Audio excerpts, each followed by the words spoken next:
You know, it's a fascinating thing, human attraction. People think it's something simple like chemistry or butterflies or infatuation, but that's not quite true. What's actually happening when someone becomes quietly obsessed with you is far deeper. It's a dance of attention, of projection, of longing for what they lack within themselves. Now, obsession is not necessarily loud. In fact, it's often subtle. It's not the person who floods your phone with messages or performs grand gestures that you need to notice. It's the one who watches you carefully, who seems to remember every small detail, who shows up where you are without meaning to, coincidentally. So how do you see it? Watch for the patterns. When someone's attention lingers just a second too long, when their emotions rise and fall according to how you treat them, when they praise you endlessly, or defend you even when you're wrong. And here's the danger. If you don't recognize it, you might start playing into it. You might start performing the role they've written for you, the perfect, unflawed version of yourself they've constructed in their mind. And that's a terrible thing to do because it's false. It's often assumed that obsession announces itself loudly through constant messages, exaggerated affection, or dramatic expressions of attachment. But that's not how it usually begins. True obsession, the kind that creeps quietly into the corners of someone's mind, is subtle. It lives in the details. The long pause before they reply, the way their eyes follow you when they think you're not looking, the uncanny timing of their presence in your world. They remember what you said weeks ago, the shirt you wore, the way you take your coffee. And at first, it might feel flattering. After all, we all want to be noticed. But there's something deeper happening beneath that surface attention. When a person becomes quietly obsessed with you, their perception starts to narrow. It's as though you become a small sun at the center of their psychological universe. Their attention orbits you, and their thoughts, even unconsciously, begin to reorganize around your presence. This isn't love. It's fixation. It's an attempt to make sense of the attraction by focusing more and more tightly on its object, you. And the thing about fixation is that it's not about who you are. It's about what you represent. They might see in you the qualities they wish they had. Stability, confidence, clarity, purpose. Or perhaps you embody a kind of beauty, or goodness, or calm they can't quite find in themselves. And instead of working to build those qualities internally, they anchor their sense of worth to your existence. Their admiration becomes a mirror reflecting what they lack, and in doing so, it traps them in an illusion. The belief that being close to you will somehow fill that emptiness. You can notice this kind of obsession not by the noise it makes, but by the stillness it creates. The person who's quietly obsessed doesn't always speak their feelings out loud. They don't have to.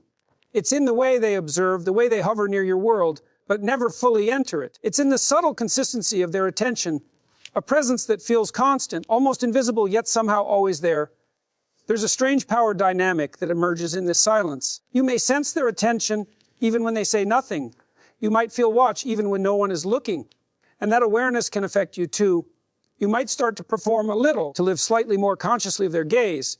In that moment, the obsession becomes mutual in a subtle way.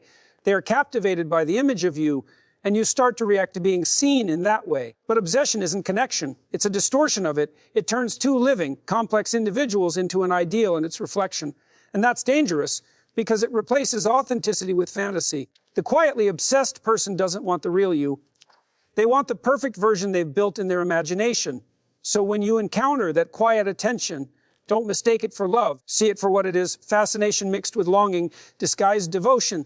Recognize it, respect it, but don't feed it. Because what begins as admiration can, if left unchecked, grow into possession. And once someone stops seeing you as real, they stop letting you be free. When someone becomes quietly obsessed with you, it's rarely because of who you truly are. It's because of what you represent in their inner world. Obsession, in its essence, is projection. It's the mind taking an image of another person and using it to fill the gaps it cannot face within itself. What they're drawn to isn't your reality, it's the symbolic version of you that lives in their imagination. This distinction is critical because it means their attachment is rooted not in understanding, but in longing. People often become fascinated by those who seem to embody something they lack. Maybe you carry yourself with a sense of calm they can't achieve. Maybe you speak with confidence they secretly envy. Or perhaps you live with a kind of direction that their life feels painfully devoid of. Whatever the case, you begin to represent an ideal, a model of order, beauty, or strength. You become a reference point for what they desire to be. And once that happens, their attention deepens quietly but persistently. They start to study you, to imitate you, to absorb your way of thinking and acting. But this form of admiration, when left unexamined, transforms into dependency. Instead of saying, I admire this person's qualities and want to cultivate them in myself, The quietly obsessed person begins to think, if I can just be close to them, maybe I'll have what they have. Their sense of value becomes externally anchored, tied to you rather than to their own effort or growth. And that's where the imbalance begins. Because now, their emotional equilibrium depends not on who they are, but on how you respond to them. This kind of attachment is fragile, yet powerful. It feeds on imagination, not reality. They idealize you, stripping away your flaws and contradictions, creating a purified image that doesn't exist. You stop being a person in their mind, you become a symbol. And symbols have tremendous psychological power. They awaken both desire and fear. The quietly obsessed person doesn't just want to be near you, they want to merge what you represent. They chase the feeling of wholeness you evoke, not realizing that it can't be borrowed from another person. What's tragic is that, in doing so, they distance themselves from genuine connection. True love, friendship, or admiration requires seeing another person as they are, complex, imperfect, alive. But projection erases that complexity. It blinds them to your humanity, replacing it with fantasy. And that's why obsession so often leads to disappointment. The moment you act in ways that contradict their imagined version of you, the illusion cracks. They may become confused, hurt, or even resentful because you've betrayed not them, but their idea of you. The most compassionate response to this dynamic is clarity. You cannot save someone from their projections, but you can refuse to reinforce them. Stay grounded. Let them see that what they admire is not magic. It's built from discipline, experience, and struggle. Encourage them, if you can, to look inward rather than upward, because the qualities they see in you are often reflections of what already exists within them, waiting to be developed, not borrowed. Obsession, then, is not really about love at all. It's about unfulfilled potential misdirected toward another person. And until that potential is faced honestly, no amount of closeness will quiet the hunger it creates. Love and obsession are often mistaken for each other because, on the surface, they can look so similar. Both can be intense, consuming, and emotionally charged. But beneath that similarity lies a fundamental difference. Love recognizes the other person as real, while obsession turns them into an object. Love is an act of seeing. Obsession is an act of repossessing. One sets the other free, the other tries to hold them captive. When you love someone, you accept that they exist beyond your control. You acknowledge their independence, their right to think differently, to have boundaries, to make choices that might not always include you. Love respects individuality. It is built on recognition, not fantasy. It says, I see you as you are, not as I wish you to be. That kind of love is courageous because it demands humility. It asks you to let go of your need to control the outcome and to simply participate in the unfolding of another person's life. Obsession, however, grows from a different root. It is not content with seeing, it needs to own. The quietly obsessed person can't tolerate distance or uncertainty. They crave reassurance, control, and predictability, all of which love, by its nature, refuses to promise. In obsession, the other person becomes a vessel for emotional stability. The relationship stops being a meeting of two souls and becomes a transaction of need. I need you to make me feel whole. That dependency transforms affection into captivity. The tragedy of obsession is that it often begins as genuine admiration or affection. Someone is drawn to another's beauty, strength, or presence, and for a moment, it feels like love. But instead of allowing that admiration to inspire growth, they cling to it. They start to think, I can't lose this. That thought, innocent as it seems, is the seed of possession. The quietly obsessed person begins to monitor, to analyze, to control. Every action of the person's desire becomes meaningful. A text left unanswered, a word spoken differently, a change in tone. What was once admiration turns into anxiety. Love, on the other hand, accepts uncertainty. It's not blind to risk. It embraces it. Real love doesn't promise constant closeness. It promises honesty. It doesn't demand perfection. It accepts imperfection as part of reality. In love, you don't try to hold the other person still so you can keep feeling safe. You allow them to move, to grow, to be. That's why love can feel both grounding and terrifying. It asks you to trust even when you can't control. Understanding this difference is vital because confusing love with obsession leads to pain for both people. The one who obsesses loses touch with themselves. They live in reaction to the other's every move. The one who is obsessed over feels suffocated, reduced to a role rather than seen as a person. Neither finds freedom. The true challenge, then, is to love without possession, to care deeply without needing control. Love should expand your world, not shrink it. It should help you grow into yourself, not disappear into someone else. When you can love someone and still let them be free, you're no longer driven by obsession.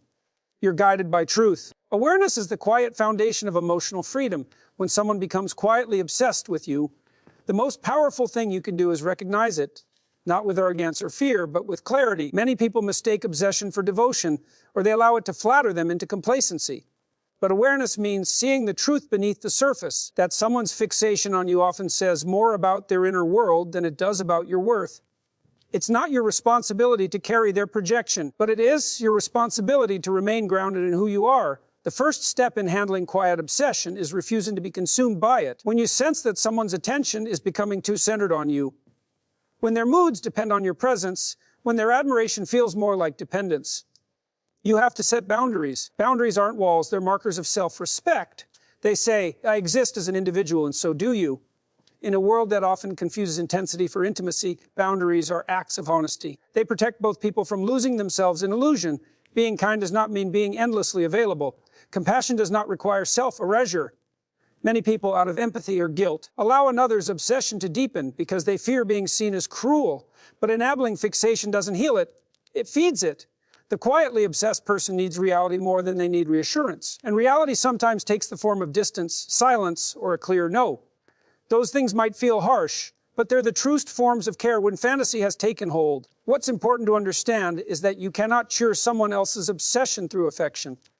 Obsession is not healed by more attention, it's healed by awakening, by the person realizing that the qualities they idolize in you are reflections of what they must build within themselves.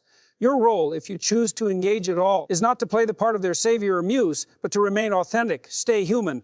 Let them see your imperfections, your contradictions, your boundaries. That truth breaks the illusion more effectively than any explanation. For your own well-being, awareness also means watching how their fixation affects you. When someone sees you as a symbol, it can distort your sense of self. You might begin to feel pressure to live up to the version of you they've imagined. That's a dangerous trap because it quietly pulls you away from authenticity. You begin performing rather than living. Awareness helps you resist that. It reminds you that you're not here to be anyone's ideal, only to be real. Ultimately, the healthiest response to quiet obsession is calm detachment rooted in empathy. You don't need to shame, manipulate, or diagnose. You simply need to stay true to your boundaries and values. Let the other person's emotions belong to them, not to you. The kindest thing you can do for someone who has lost themselves in their fixation is to remain steadfast in your own reality. In doing so, you give them and yourself a chance to return to truth. Because freedom for both people begins where illusion ends.